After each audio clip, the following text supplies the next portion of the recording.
Pues me cogí este grado por las asignaturas que conlleva, como animación, programación, sobre todo por el entorno gráfico que podemos desarrollar y podemos sacar el día de mañana para un trabajo y un futuro laboral.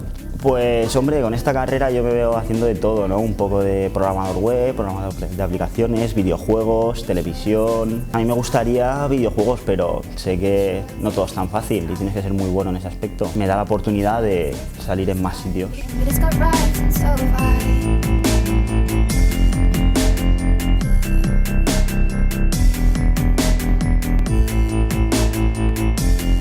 La verdad es que ha sido una experiencia bastante agradable. Han sido 4 años y si me dicen que han sido 2 me lo creo. El primer año estaba orientado a hacer un repaso, tanto si en formación profesional no habías acabado de tener ciertos conocimientos, como si en bachiller no se ajustaban perfectamente a lo que se necesita. La mayoría de empleos de ingeniería informática podría cubrirlo un ingeniero multimedia. La diferencia que pueda tener con respecto a un ingeniero informático reside especialmente en las optativas de cuarto curso.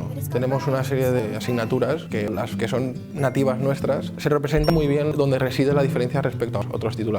Por ejemplo, animación avanzada, programación para GPUs, son asignaturas que en otros grados no tienen tanta cabida como pueda ser la nuestra. De momento conozco ya 5 o 6 personas que están trabajando en el IRTIC en proyectos que tienen mucho que ver con esas asignaturas optativas de cuarto curso. Soy estudiante de primero y segundo a la vez, de ingeniería multimedia. Me gustaba la ingeniería informática, pero no del todo. Y decidí que una mezcla de 3/4 partes de ingeniería informática y una 1/4 parte más del mundo de las telecomunicaciones del sector audiovisual estaban más enfocadas en el mundo que a mí me gustaba, y por eso vi que ingeniería multimedia tenía lo que buscaba y dije, pues me meto a esto. Para todo aquel que le guste los desarrollos de las nuevas tecnologías, todo el tema de la informática y sobre todo el aspecto visual de la animación, de los entornos gráficos, todo el mundo electrónico gráfico está aquí dentro.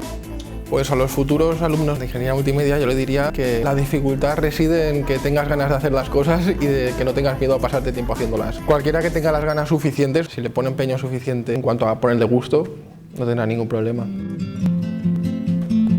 It sure takes its precious time, but it's got rights and so have I.